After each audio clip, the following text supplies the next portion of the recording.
weekly meeting, the Golden Speakers Toastmasters Club in Fairfield, Iowa. It's my pleasure to introduce the president of our club, Louis Denbaum. Thank you, Rick. And welcome, everybody. We had a 2-week hiatus, and now we're back on a wonderful Iowa cold night, which I'm sure we're all enjoying.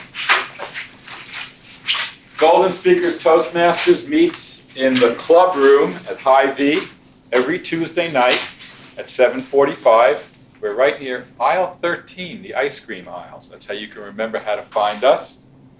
I'd like to read the mission of our Toastmasters Club. The mission of our club is to provide a mutually supportive and positive learning environment in which every member has the opportunity to develop communication and leadership skills, which in turn foster self-confidence and personal growth. Now there's one of these funny devices that I noticed a lot of us have been carrying around. They're called cell phones, and I'm going to turn mine off, and I invite you to do the same thing. Our speakers tonight would appreciate not having your phone go off while they're talking. And I see we have a guest here. You like to say your name and tell us why you came here tonight, when you could have been home in a warm house. Yeah. My name's Dennis Green, and I don't know, a few months ago, I made the statement to John that I was going to go to Toastmasters, you know, and then I kind of let it quietly, just kind of disappeared, forget about it. John told me the meeting was tonight, and I said, okay, I'll come. So it's just something I've always kind of had in the back of my mind. I don't really have a real strong reason. Okay, good enough. Nice. Welcome. We'll hear from you at the end of the meeting to see how you like it. Okay? Any other guests? All right. So, how many of you mentioned Toastmasters this week? 1, 2, 3, 4, 5. All right. Very good. We love to have new members. New members do wondrous things for our club. They bring new perspectives. They help us with the tasks of running the club. So more members is a great thing, and the way they come is by you all talking about your experience in Toastmasters. So keep that up. And we are a non-discriminatory club. We do not discriminate in any shape or form other than you have to be 18 years of age, and you have to be able to carry out the duties of being in the Toastmaster Club. So that is it. I would now like to call upon Stephanie Chambers, our Toastmaster for the evening. Stephanie. Okay, the quote for today's meeting is, "You can't party all the time, especially in January." That's Leon Hitch. So I'll begin by going through some of the roles tonight that we'll be taking to help the meeting run. So firstly, I'll introduce our timer, which is Jean Symington Craig. Jean, could you explain your role?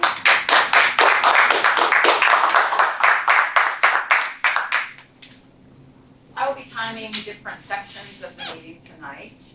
The first section will be actually our speeches. Speeches are generally 5 to 7 minutes. We have one 5 to 7 minute speech.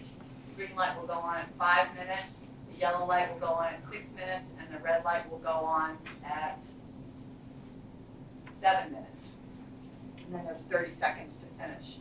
We also have an icebreaker, a 4 to 6 minute speech. The green light will go on at 4, the yellow at 5, and the red will go on at 6.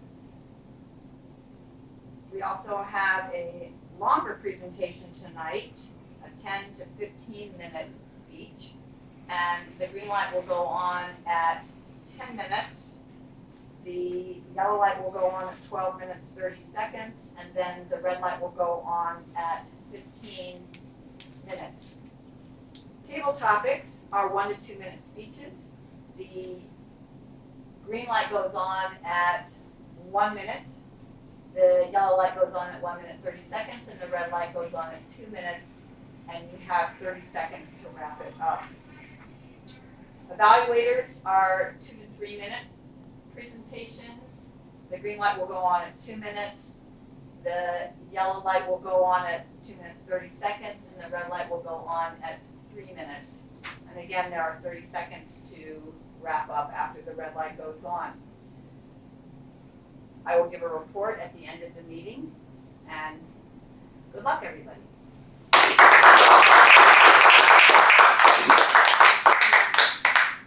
Now I'll ask our grammarian Rick Starr to explain his role.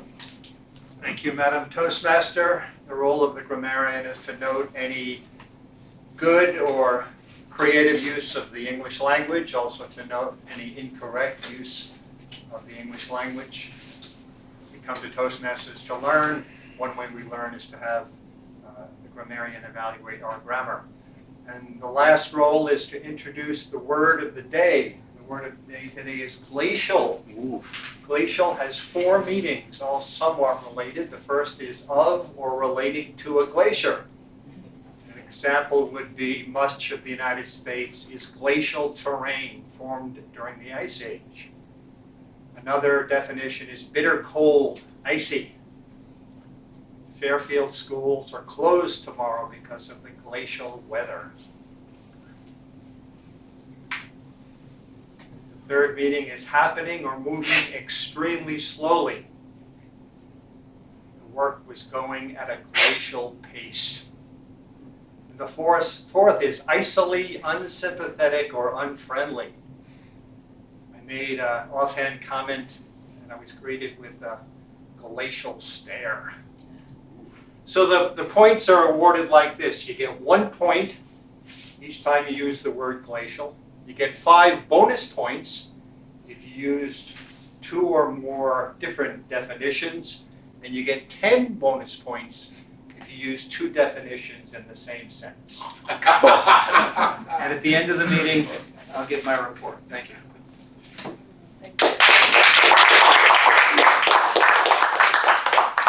Rick always likes to give us a challenge. Our accountant tonight isn't here, so I'll keep track. Oh, Diane will. Well, I'm the general evaluator. So Okay, well, I'll try and keep a little bit of track of ums and ahs and things, filler words that we may use accidentally instead of pausing. So I'll keep track of those and report on them at the end. And our general evaluator, which we'll hear from later, is Diane Denbound. Our greeter joke master, which we'll hear from later, is John Lewis. And our ballot counter is Lewis Denbound. So now we'll begin the important part of the meeting, which is the speeches. And our first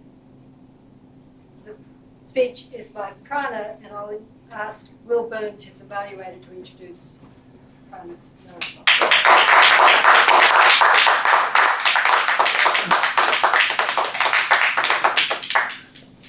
Thank you, Stephanie.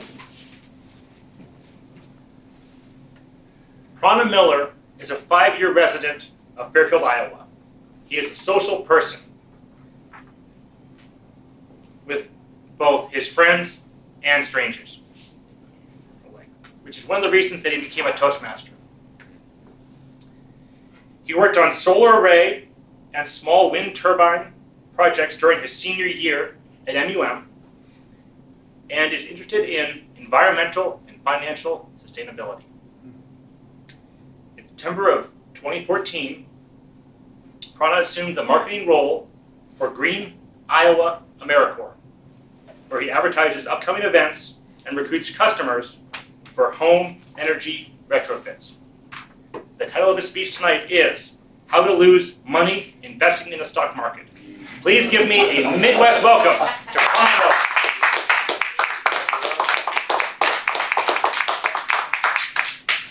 Good evening, Toastmasters, guests, and viewers at home. I would like to address you tonight as fellow investors and as though basically you are investing in the stock market and you have a basic knowledge of that. Some terms that I'll be going over.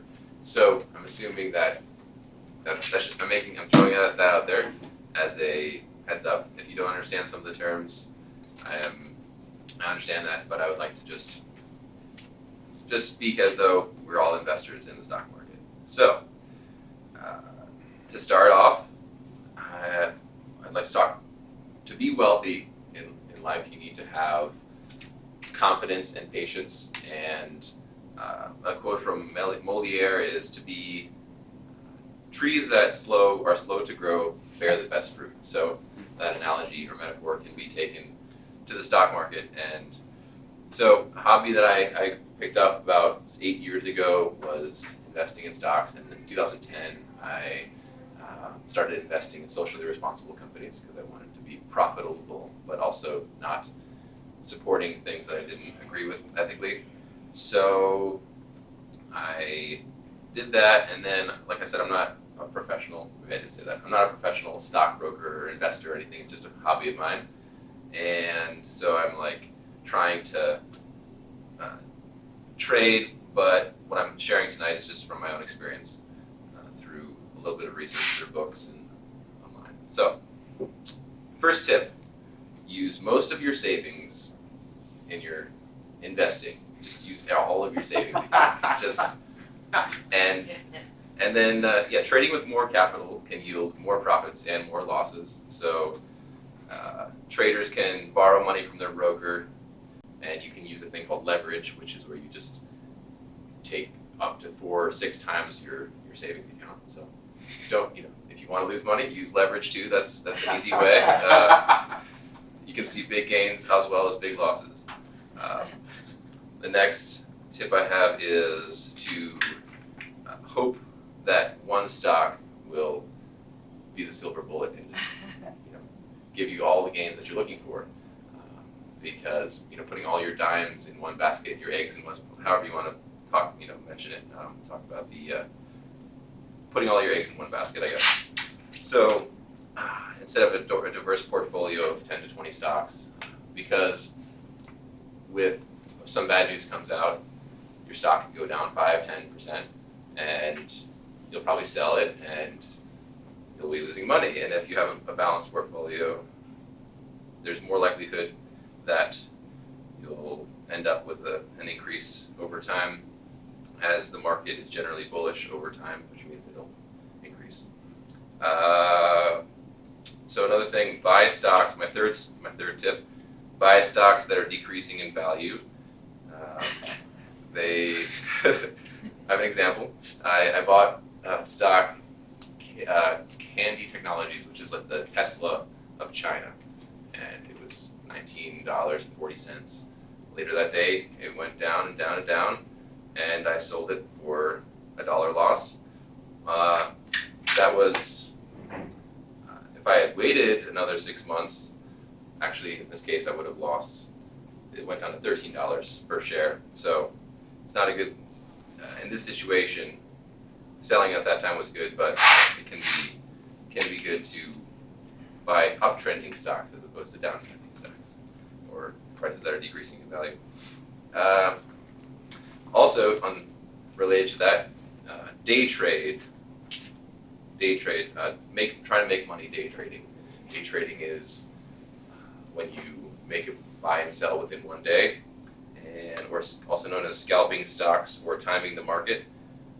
And the result is you pay a lot more commission fees, and sometimes you're trying to recoup losses, and you end up losing money in the process. So yeah, you'll have a if you day trade, it's more likely to get in this mindset of like, I need to get more, I need to kind of make more money, and it can be you can have your losses can be, your profits can be more glacial. Yes, or you'll have a glacial loss staring at you at the end of the day if you day trade. So again, learn from my mistakes, but review what I mentioned. The leverage capital, so use more than you should. Sell your car and use that money to day trade your stocks.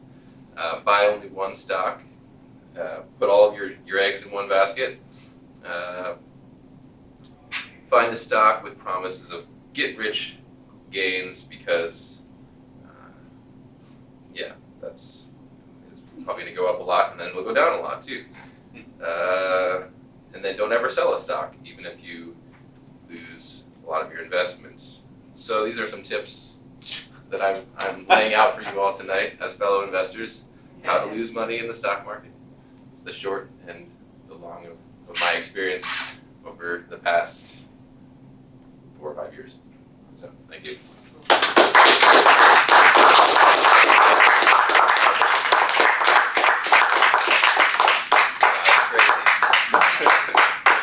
Now we'll take 2 minutes to premise some suggestions and comments.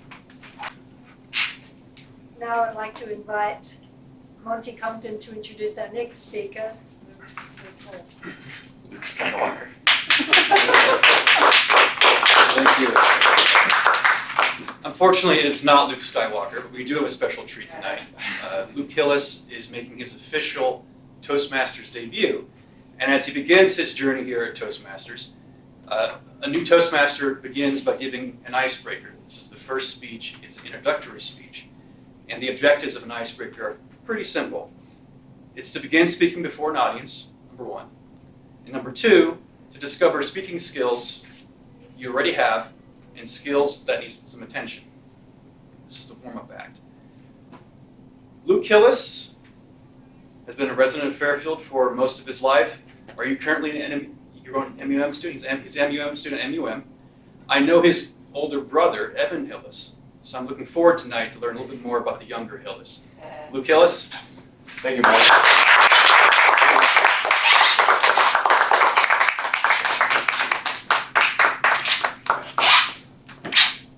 Fellow Toastmasters, honored guests, and viewers at home, thank you. It is my honor and privilege to speak before you tonight and to share with you more of who I am. And my goal in sharing with you more of who I am is that we become closer together, that we build our bond, we grow in our closeness to each other. And to do that, I've picked a certain aspect of myself that I'd like to share with you. It's actually one of my favorite feelings in the whole world, and I think we'll all resonate with it. It's the feeling of magic. And for me, I feel it's particularly applicable for a number of reasons, one of which is that today is my birthday. Hey. So I'm sharing with you my birthday magic. And then also my oldest hobby is performing magic, sleight of hand magic. But what I'm going to talk to you about tonight is the feeling of magic that comes in a warm summer rain, or that comes in a gentle snowfall, that comes when you're out camping and you can hear the birds singing. Maybe you walk down by the river, there's that gentle caressing of the water over the rocks. Magic is in nature everywhere. Would you agree with me? Yes. You agree with me? Yeah. All kinds of things in magic, whether it's the night sky, the moon, the stars, or it's a wind bustling through the trees, all over, animals, the grass, everywhere. And then magic, to me, it extends beyond nature as well. It goes into human relations. Does that resonate with anyone in the room? Like the feeling of love, being in love, isn't that absolutely magical? Absolutely magical. Or just close friendship, close connection, that feeling of intimacy with another human being, that trust and sharing and openness. When you ever have it with your family, when just hours and hours goes by and you don't even notice. Isn't that magical? Completely magical. And then magic for me, it extends also past beyond human relations, but into something like sports. Like I play tennis, that's my favorite sport. And sometimes when I'm about to serve the ball, and I toss the ball up in the air before I hit it, and in that moment, time freezes for a moment. And sometimes if I'm outside, I can also see maybe a bird flying overhead, and some wind in the trees. Totally wonderful.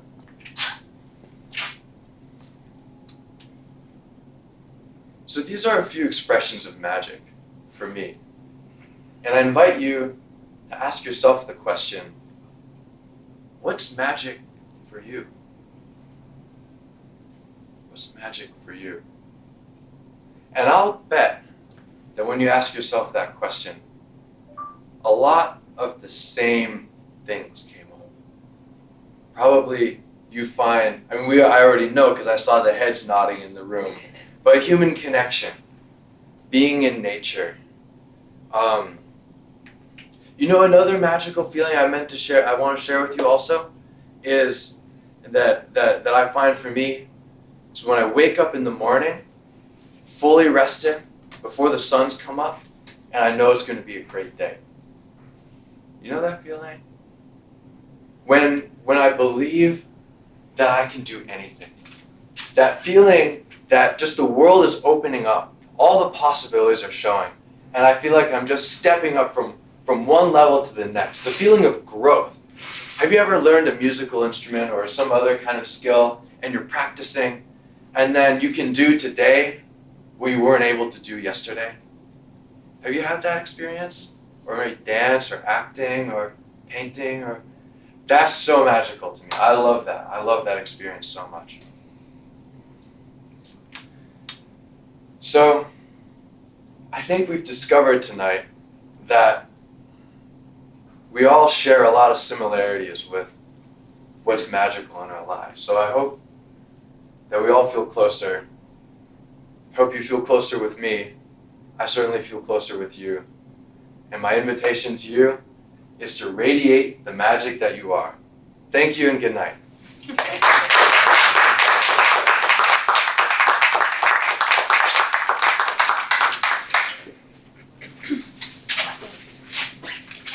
We'll now take 2 minutes to write some comments. I would like to invite Dan Craig to introduce our final speaker tonight, Louis Denbaum.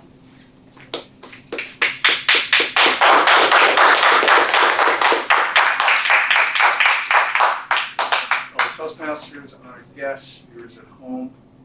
We're going to hear now from Louis doing a presentation from the Leadership Excellence Series, the one on goal setting and planning, which is very timely, it seems, as we begin a new year. We may have heard a similar project before, but Louis will be giving it his unique twist. For example, this ordinarily centers around a slideshow. He decided for degree of difficulty, he would do it by miming the slides. Louis Denbaum wears many hats: accountant, lawyer, meditation teacher, entrepreneur, trainer, relationship coach, and communications consultant. As a communications consultant, Louis is presently bringing communication skills, stress reduction techniques, and executive coaching to businesses. Louis is the co-author with his wife Diane of the book Madly in Love Forever, A Guide to True and Lasting Love. Louis has been a resident of Fairfield since 1996. He and his wife Diane have a blended family of 5 young adult children. Louis's presentation tonight is from the Leadership Excellence Series. This series is a set of presentations designed by Toastmasters International to address the subject of leadership. This presentation is entitled Goal Setting and Planning. It discusses the processes leaders use to set goals and develop plans to achieve those goals. Please join me in welcoming Louis Denbaum.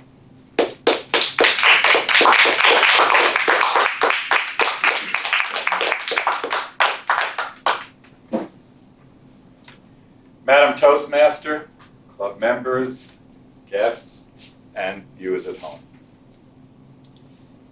As Golden Speakers Toastmasters, many of you joined because you wanted to be a better leader. And Toastmasters International has as one of its missions to make better leaders. To do that, they have created a Leadership Excellence Series, a series of talks that help develop leaders. Tonight's talk is about goals and planning. And that's what good leaders need to be able to establish goals and to plan for their implementation so they can be achieved. So my talk tonight has two parts: goal setting and planning. So let's talk about what is a goal. A goal is a specific objective that leaders and their team want to achieve. Simple. What is a plan? A plan is a blueprint for the achievement of that goal. Let's turn to goals. Goals don't have to be stated in some complex, convoluted way. They don't have to be grandiose. It's a simple statement of what you want to achieve. As the president of Golden Speakers, I'm going to use a goal that I have for the club. And that goal is that I would like this club to be President's Distinguished Club by June 30th. Simple, not convoluted, just a statement of what I want to achieve with my team of other leaders in this club.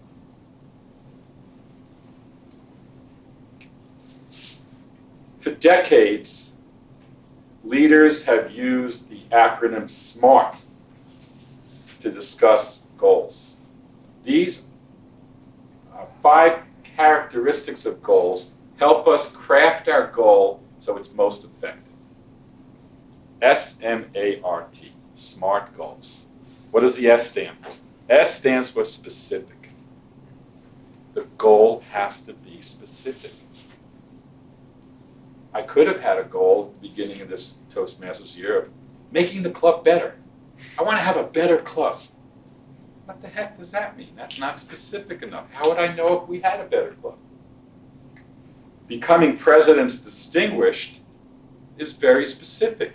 There are 10 things that we as a club, a Toastmasters club, have to achieve. It's very specific. M, measurable. The goal should be measurable. There's a starting point, A, and there's a finishing point, B, and you need to be able to measure the progress from start to finish. Let me digress about a goal that many of us have from time to time, losing weight. So let's say I say, okay, I want to lose some weight. It's not measurable. I can get on a scale this morning at 215 and then tomorrow morning at 214. Wow, I lost weight. Okay, that's my goal. I've done it. All done with that. No, we have to have a specific measuring rod. And in this case, with the President's Distinguished Club, we do. We have 10 measuring rods. We have 10 things that we can achieve. One of them is we have to have 8 new members. Well, that's easy. We know at the beginning of the year we have no new members, and then each month we can track if we get any new members. Yes, now we got 2 new members, 2 more, and so on. It's measurable. The A stands for action-oriented. That means when we set the goal up, we have to set it up so that we have steps that we can take. We have to get into action. If we're just going to sit around and think, I'd like to make the club better. Well, we don't achieve our goals on the level of thinking about them. We have to take actions. So the goal should be actionable. The R stands for realistic. I could have started this year out with a goal for the club of saying, I would like someone in our club to win the international speaking contest for Toastmasters. It's a great goal. I'd love to see someone win that. But looking around at the members of our club at the time, that wasn't really realistic as a goal. Because I didn't see anybody who really had that as their dream, who was willing to invest the amount of time and effort it would take to do that. It's not realistic. It's a great goal, but not realistic. The T stands for time bound.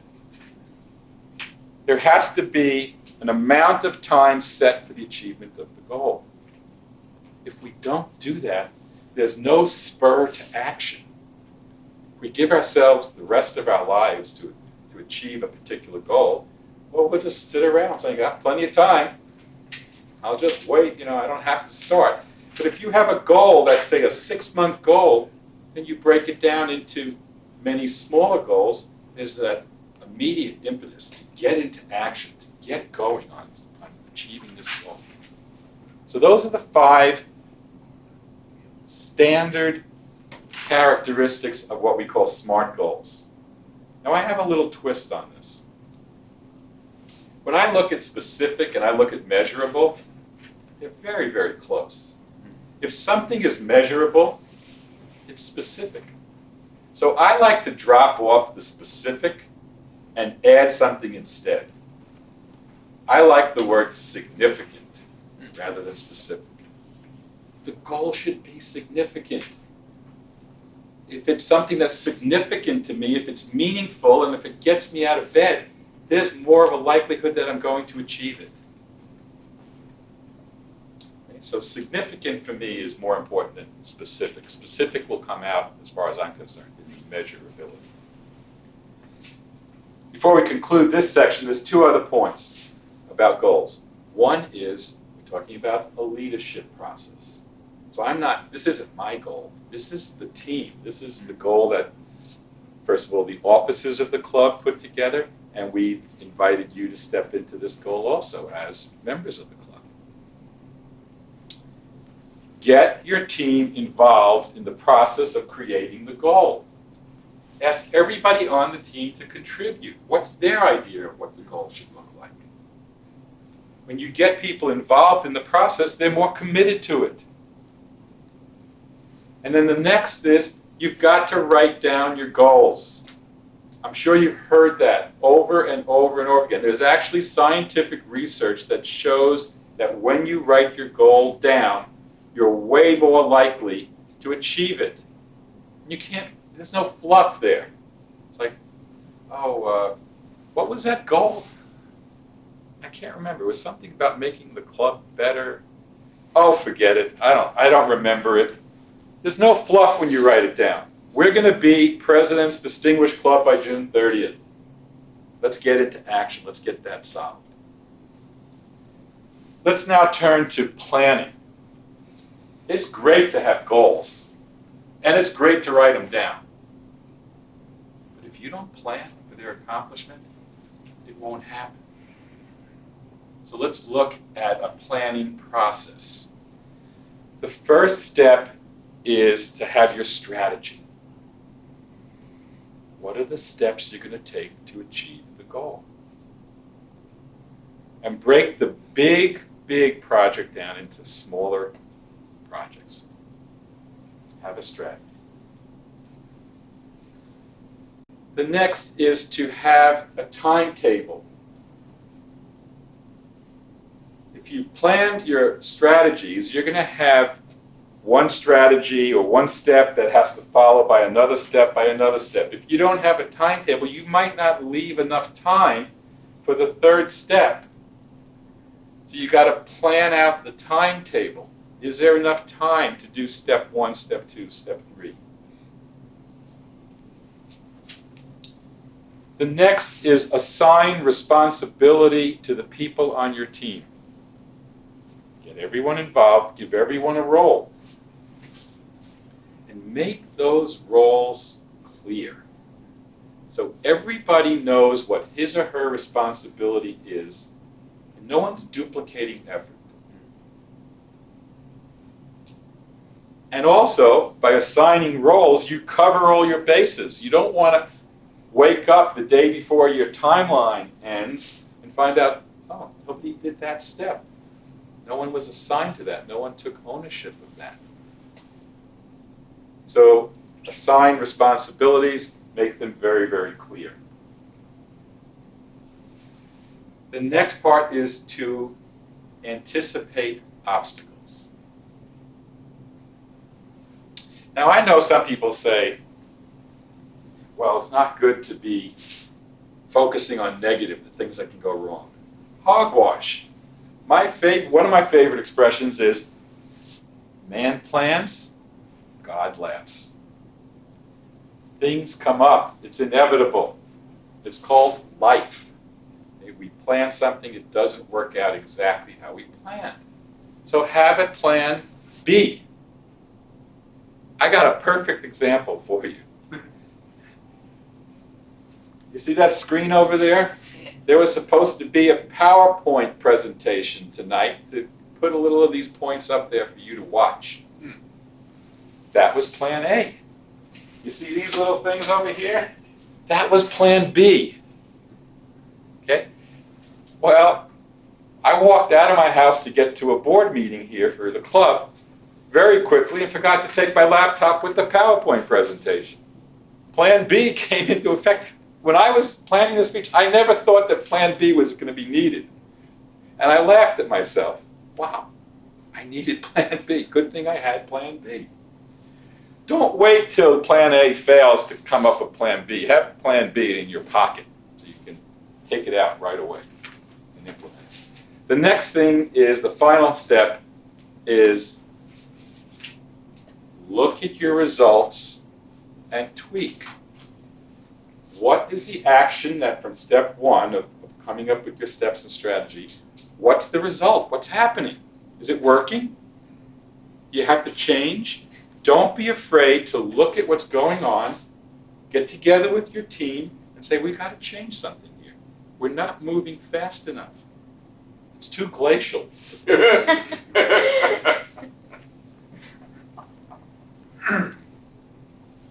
So now, I did talk about involvement when we talked about goal setting, but in planning, it's equally important to involve the people on the team in the planning. Why? People on your team have different creativities. People on your team have different knowledge. People on your team have different problem-solving abilities. Why would I, as the leader of a team, not want to take advantage of different problem-solving, creativity, and knowledge? Our team will be way more powerful if I rope everybody in and take advantage of all those diverse abilities. And guess what? When people are involved in the planning process, again, they'll be more committed. They'll take ownership of the process. It'll be their goal, not just your goal.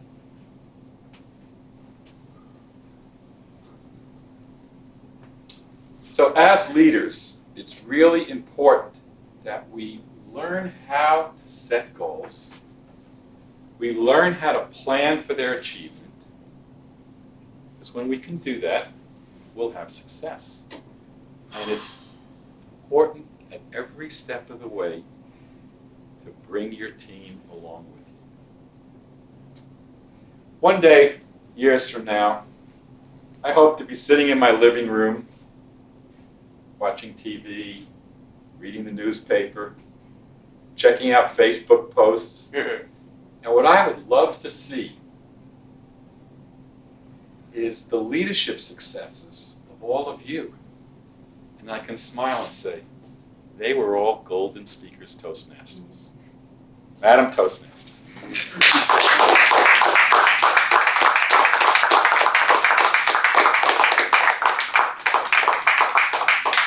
Let's take a couple of minutes and write some suggestions.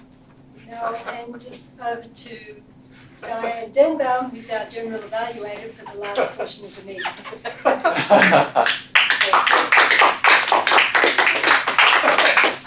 This glacial kind of day, but there's a lot of magic here too that warms us up. Good evening, everyone. I introduced the evaluation portion of this meeting. I don't have the matrix in front of me. Thank you. I'll start off by asking Will Burns to come on up, and he is our first evaluator for Prana's speech. So Will.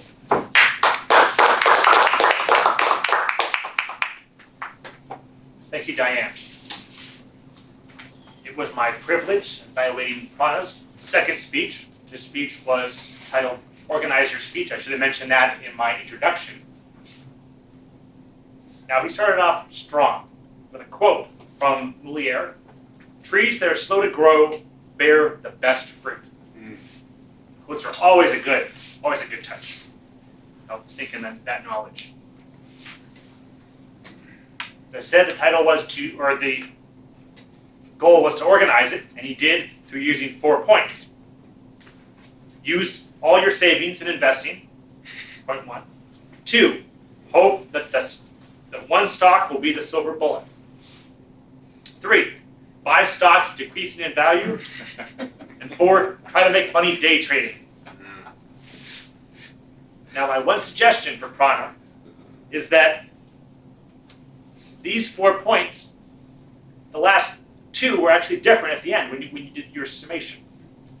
And I would suggest, just to strengthen what's already a well-organized speech, to just repeat those same points. Because as an audience, we're here for you, but we just need you to kind of remind us of some of these points so we can actually stay on track. We go out that door into our lives, we still remember those points. It's one thing. But I loved how just down the points where you actually took your own personal experience as well in giving this speech. I hope you didn't follow your own advice and that you were a little more successful there. And I look forward to hearing your next speech. Thank you.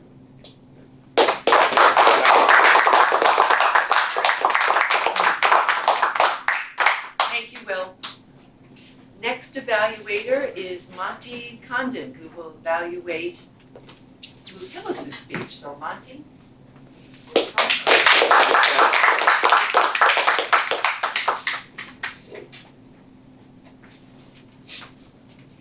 We were looking for a debut, and a debut we got.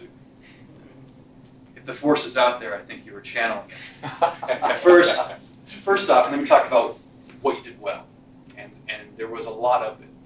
You came out in front of the stage. You were confident. You spoke very clearly. He used gestures. He opened up right away with the gestures. My name is Luke Hillis, and I'm going to tell you something about myself tonight. And you used gestures throughout your speech. You actually used them. You acted out descriptions, which you had. It's very well done. Helps draw the audience in. You also had very vivid verbiage. You had very vivid descriptions. You painted a picture for us. You talked about nature. You talked about different things that were magical. And you wanted to be vivid because that was a way that you connected with us. You used the stage. You were over here talking about a topic. You came over here to make sure he wasn't ignoring anyone here over in the corner like Lewis, the president. You also had the speech memorized. You didn't use any notes, and you spoke very measuredly. You weren't rushed, and you weren't too slow. You had good pauses. When you were using your descriptions, you had good pauses. The pauses draw people in. That's a good technique. It was also very obvious that your speech was structured. You had an intro, you had a body, and then you had a conclusion where he wrapped it up talking about connecting with you, talking about what magic is to him. Now, each speech has, for the evaluators, each speech has some things that we're supposed to look for. And of course, the icebreaker being an introductory speech, one of the questions they ask is, well, how well did the audience get to know the speaker? And this is where I want to go a little bit deeper into it. Luke, you connected with people on an emotional level, the magic. The feeling was there. Now, the flip side of that, of the emotional level, is also the intellectual level, more of the informative level. On the informative side, I don't think we got to know too much about you. We definitely know what makes you tick in here. You brought that out to us, and everyone felt that, I think. You expressed it very well. So I would say something for you to look to the future is you combine some more of the informative aspect with more of the emotional aspect, the bonding there, drawing in the audience also with their mind and also their emotions. You had a great thing that you could have expounded upon in your speech was you mentioned magic. You also mentioned that magic tricks were something that you're into. You're a musician. that could have been some way where you could have shared something more about you on an informative level, a less emotional level. But overall, great introductory speech. I think everyone here is going to look forward to your speeches in the future. Welcome to Toastmasters. Thank you.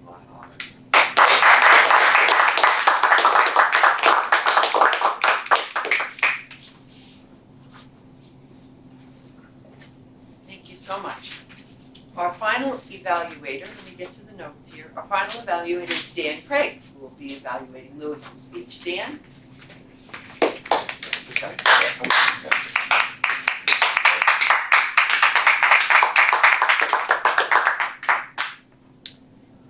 Fellow club members, honored guests, and viewers at home, and Madam Timer.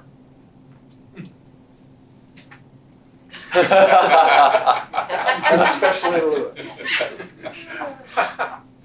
I thought this was a very well done talk from the Leadership Excellence series. I'm just going to go down the points of the evaluation guide. The first thing it asks is, was his introduction effective in making us understand the purpose of his talk and the purpose of the Leadership Excellence series? And I thought he did well. He reminded us that one of the reasons we might want to join Toastmasters is to develop our leadership skills, and that the Leadership Excellence series gives us information about how to do that effectively. Was he adequately prepared? How heavily did he rely on notes or the outline? Well, he didn't use notes or outline at all. He seemed to be very well prepared. He admitted to the lapse of memory, or the rushing out the door that left the slideshow behind.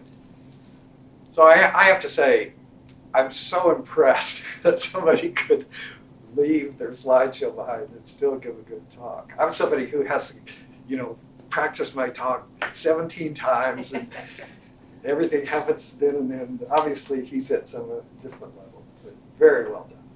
Really nice. How effective was vocal variety in the talk? Very effective. Lewis, I think at this point, has just become a natural. It seems so unforced. He has softer passages, and then he naturally speaks louder on the points that he wants to emphasize, and they do resonate with us. What other techniques? Great eye contact. I'm sure you probably noticed that at some point he was talking directly to you for an extended period. It just makes us feel like he is talking to us, and he has something important to tell us. Gesture is also very natural. What aspects of the presentation did you find unique? It was his use of the acronym SMART. I thought that was a very nice organizing principle, and it kept my attention throughout. Was the material presented clearly and simply so the audience could use the information? Yes. Very well done on that point. What could he have done differently? I actually liked the talk so much that I would have liked to have had a handout of the points or a link to an extended outline. Maybe you could email that to us. I would enjoy that. In terms of presentation, the only small thing I noticed is that even though you did have eye contact with everybody and you did move on the stage, you were 80% of the time right here. Maybe it would be better, particularly because you're sequencing points. Maybe it would be better to give your points as you move across the stage. And what did you like? Since the subject was the Distinguished Club Program, and that's something that we've thought a lot about, everything seemed very relevant. Thank you.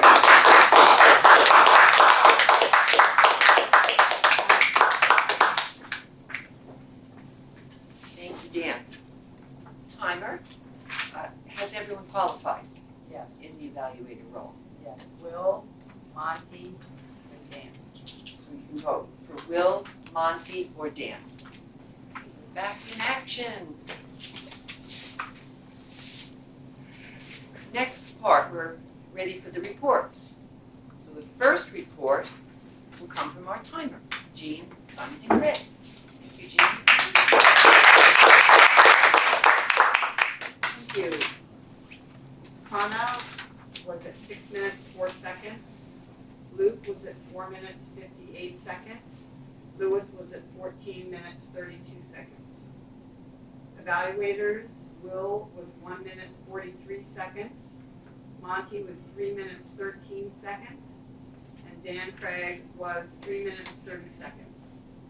Me going like this. Thank you. Thank you. Your wife. You listen to your wife, you stay on track. You hear that? He's got that What? one memorized. You can get subtle messages in here in Toastmasters. Then you don't have to be so glacial at all. Okay, moving right along, and our next report is from our grammarian, the wonderful Long Rich Star.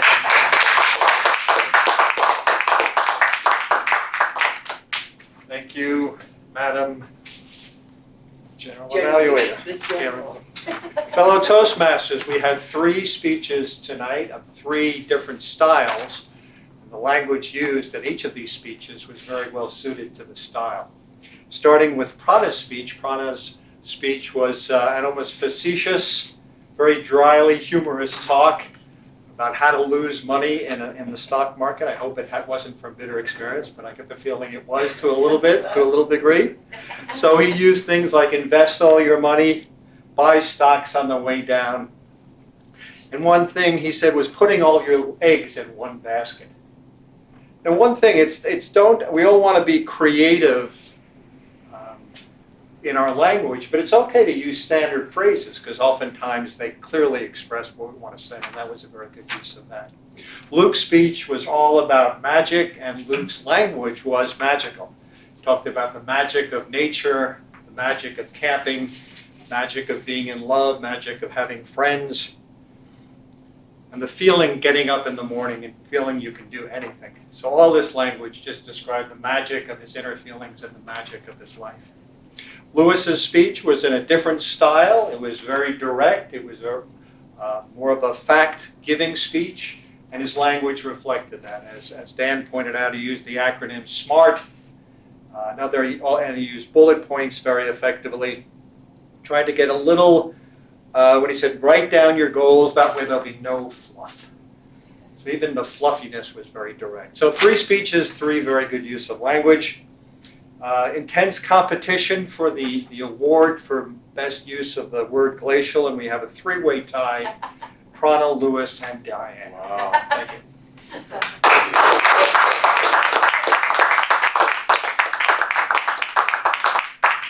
Fantastic. It's time for a joke from our. It is not time for a joke, ha. It is time for the counter report from Stephanie. Thank you. By giving this report, I hope you won't take it as my being glacial. I'm doing it for your own good. Contest is over, sorry. I was a bit. Okay, so Will Burns, I didn't detect anything. Prana, just a few things you might keep in mind you have a tendency to do. There were 5 one one like, a few ands, and a repeat. And occasionally you said yeah.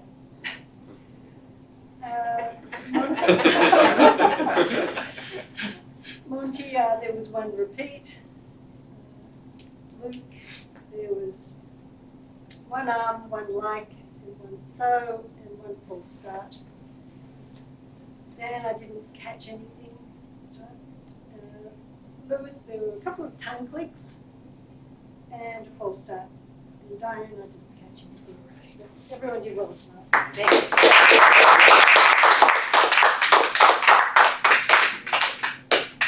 Now I think it's time for the joke from John Loros.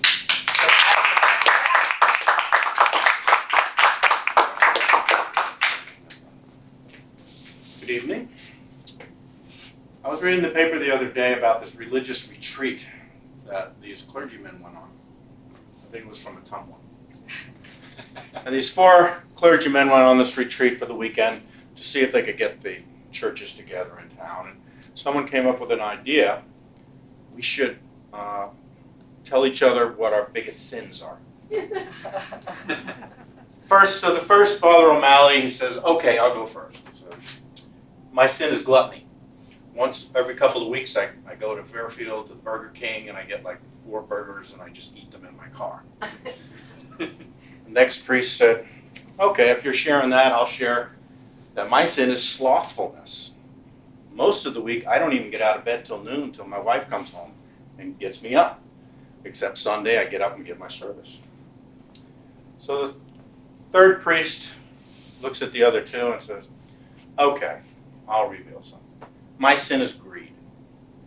And every Sunday, there's that collection plate sitting there. And I take a little bit more out of it than I should for personal expenses. So now there's 1 priest left. And the 3 priests look at him and say, what's your sin? And the priest looks at him and says, my sin is gossip, and I can't wait to get back to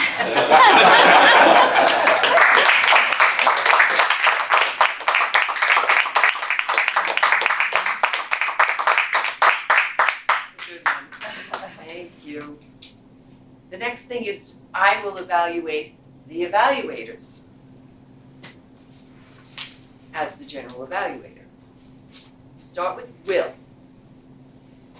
What I liked about what Will did, he self-evaluated right from the start. He said, oh, I should have mentioned to you all what the project involved, and that would have had our ear listening for it. It was a speech, organize your speech. So that was great, you caught yourself. I also enjoyed the way you used this line of a Midwest welcome. That just tickled my heart. Give him a good old Midwest welcome. I thought that was great. I think you did that in your speech, but I just had to acknowledge that. You gave us a review. I heard a review of the speech. I think the biggest thing that you did for an early speech for Prana was to just give an early tip, which was, you told us something in the beginning, make sure it matches at the end. So what I'm trying to say is you gave a good technique. So I appreciated that about you. My suggestion only is a little more. Prana's a good speaker, so he could have maybe handled some other suggestion to help him. And that's it. Maybe even 2. Sometimes you can watch their faces and you're getting, that's all. A little more. Monty, great presence that I appreciate about you. Just a very clear, humorous opening I enjoyed thoroughly. You used the technique of coming out and speaking. Luke, right? Wasn't he speaking to you? Was that your experience? Just this nice connection? Was it too much for you? That's what I got out of it. It was just this really nice connection to Luke. And he just kept praising and telling him what he needed to tell. And then what Monty did well, if you come up to evaluate, Monty just used the imitation technique of Luke came out front, Luke used his hands, Luke used the stage. He imitated the good things that Luke did. So that's why I'm doing what I'm doing. So somewhere in there when we evaluate, now if there was a suggestion to Luke like, when you go to talk about magic, I want to hear you say the word magic loud. Then as the evaluator, you would say it loud to show, rather than just standing behind here giving an instruction. And a great wrap-up. A real nice wrap-up. I forget what it was, but I wrote down good wrap-up. Let's see, did I have a suggestion for you? Oh, my only thing is, there was something in there, it's fast writing a lot of stuff down. My only suggestion would be, there was something you said to Luke. We would have liked to have known more about you, other than the great things we already learned. So you sort of spoke for us. It could have been a chance to bring us in and say, how many of you feel that way? And then there would have been a hands up. Just a suggestion for incredible evaluation. Dan, what I noticed about you was in giving Lewis praises, which it was a wonderful speech, you really mentioned all the Toastmaster techniques. It wasn't just, oh, that was really good. It just was like this systematic, to me anyway. You used gestures, it was organized, and I felt myself thinking, wow, it's almost like he's going through the Conscious Communicator manual. So I liked that. And there was a great acknowledgement of Lewis's speech and forgetting. Gosh, I'm not sure. What do you mean by that? Sorry, you take your own notes in this section and it moves fast. No, I'm sorry, Dan. You give a great evaluation. The humor, coming out front, connecting with Lewis, connecting with us. I really had a difficult time coming up with a suggestion. So the only thing I did come up with is maybe somewhere in there you could have drawn in the audience as well. That's a good fallback technique. Come on, folks. Was that a great speech by Lewis? Or let's say this, I think this is what that note means. Lewis has come a long way. He is smoother. All those things. You could maybe, for those of us, say, agree? Come on. Those of you that have been in Toastmasters with Lewis now for a year or two, agree, and then we'd see some hands. I'm big on that audience participation. How many of you like audience participation? Thank you. I don't like it. That's it. You saw 3 great evaluators, in my opinion. Thank you so much.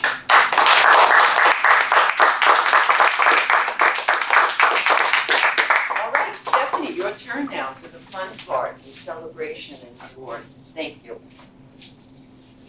I'm just waiting to find out the names of the winners. Drum roll. Okay. So now I'll go first with the best evaluator. Best evaluator tonight is Monty Golden.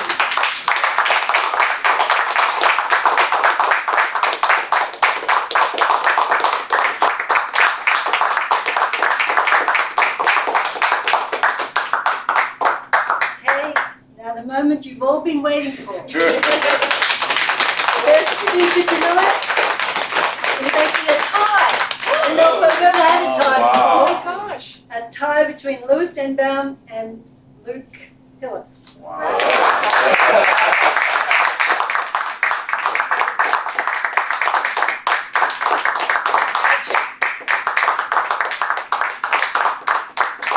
So maybe one of you can take the ribbon. And you get a ribbon for being icebreaker. And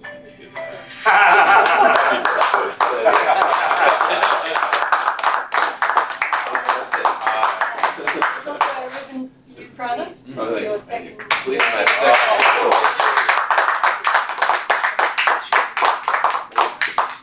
So now I'll hand you over at the end of this great meeting to our President, Louis Denbaum.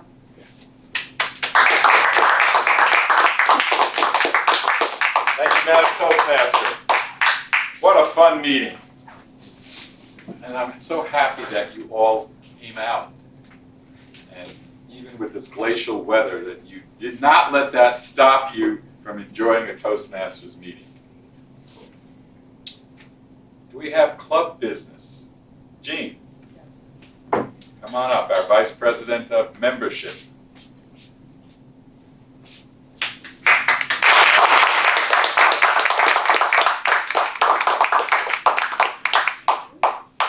We have a little bit of club business. We have a guest who has decided she would like to join the club. And we thought we would just go ahead and get that done.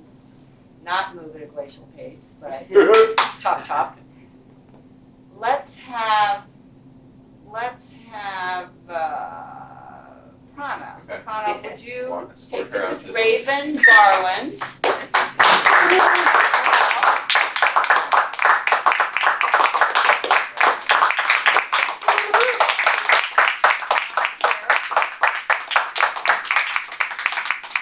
And I need your a competent communicator manual. Anyone, I can get one from them. No, Here. it's not in there. Right here. That one? Right here. This is not, this is Oh. older manual. I have a, I need mine. Yeah. Okay, this is just, and we're gonna have Luke in, because Luke has completed almost every piece of this, but we promised him that he would also be doing his So I'll vows. just stand up here? So you come Okay. stand up here too. Okay. So Raven, this is Raven. All right. All right, so I'm gonna ask you some of the Toastmasters promise, and you basically just need to say, I will. And those of you that are members, you can remember this glorious day when this was also something you were promising, and refresh your mind on the Toastmaster promise. As a member of Toastmasters International and my club, I promise to attend club meetings regularly, to prepare all my speech and leadership projects to the best of my ability, basing them on projects in the Competent Communication Manual, Advanced Communication Manuals, or Competent Leadership Manuals, which you'll be getting. I will. To prepare for and fulfill meeting assignments, to provide fellow members with helpful, constructive evaluations. You see that we do that. To help the club maintain the positive, friendly environment necessary for all members to learn and grow. To serve my club as an officer when called upon to do so. To treat my fellow club members and our guests with respect and courtesy. To bring guests to club meetings so they can see the benefits Toastmasters membership offers. To adhere to the guidelines and rules for all Toastmasters educational and recognition programs. And finally, to maintain honest and highly ethical standards during the conduct of all Toastmasters activities. So will all golden speakers please rise? Do you promise to support and give guidance to these, our new members, Raven and Luke, as they start their Toastmaster journey and wherever it takes them as they go down the path? And you can just say, we will. We will. All right, hip hip hooray.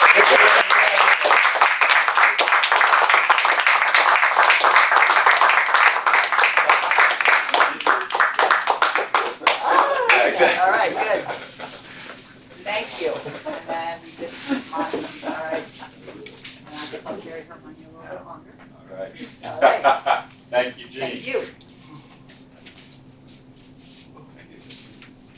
Monty, Vice President of Education, come on up. I think you have a presentation.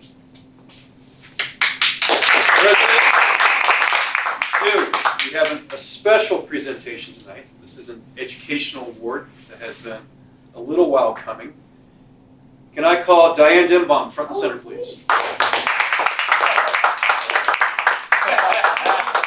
Diane has completed her Competent Leader Manual. This is a sister manual to the Competent Communicator. And it can be a little bit more tricky to complete because there are certain roles and tasks that they have to do for the club. Be an officer, help manage a committee or a contest. And Diane has completed that, and she's earned her ribbon. Yay, thank you. And also, Toastmasters International has awarded you some gift certificates to use on their website for other manuals. Keep you roped in. Yeah, exactly. Shopping.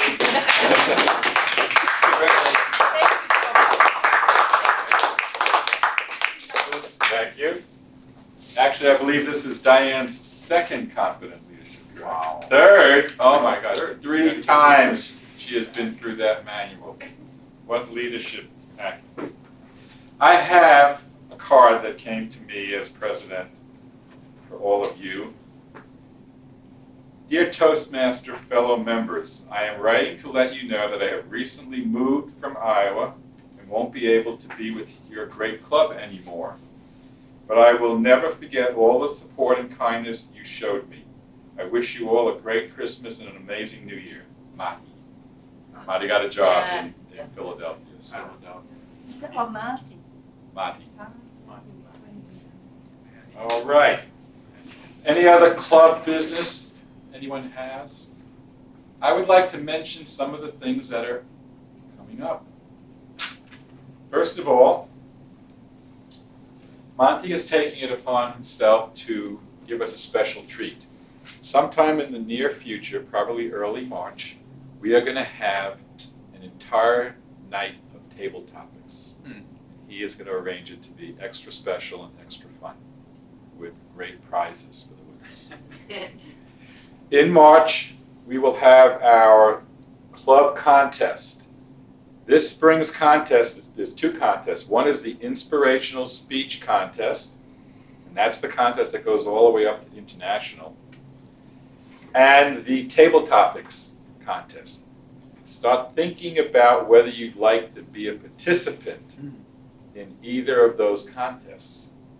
And then fairly soon, I'm going to ask for someone to step forward as the contest chairperson to actually organize that contest. There's a very set procedure that we have to follow in Toastmasters, and you can start learning that procedure so when the night of the contest arrives, you run it with impeccability. The spring conference for our district, which is basically all of Iowa, is Friday afternoon, May 15th, and all day Saturday, May 16th in Sioux City. And that's a great thing to go to. That's where the competition, there's a club competition, and then all the areas have a competition, and all the divisions, and finally the winners go to Sioux City for the district competition. The other thing I would like you to start thinking about, we are halfway through the Toastmaster year. Those of us who have served as officers will be stepping down on June 30th. Start thinking about how you can serve as an officer of the club. I have to say that being an officer of the club has far surpassed my expectations. I just thought, well, I have to do this because I'm a club member and it says that you will help the club when asked to help the club. But it's been great working with all of the other officers. We come together once a month and we share, and we plan, we have goals and we plan for the implementation of those goals, and we give each person authority and so on. It's fun. It's really, really fun and rewarding. And I definitely feel, for me, that it's helped me with my leadership skills. So if you're here to gain leadership skills in the club, think about, don't think about, decide to be an officer. Okay? So we'll have elections in early May for that. Anybody have anything left to say? Oh, our guest, Dennis. Yes, sir. Would you like to tell us if you enjoyed anything about the meeting? Or? Yeah, I mean, I enjoyed people willing to get up there and kind of let it all hang out and give a speech. People giving good criticism, people accepting criticism. It's good. Good, good. You're welcome to come at any time as a guest. And of course, you're welcome to take the plunge and become a member too. Thank you for coming. Anything else before we close? We've got 2 minutes. Do I have a motion to adjourn? So moved. A second. Second. All in favor of adjourning? Aye. All opposed? Anybody abstain? All right. This meeting is now adjourned.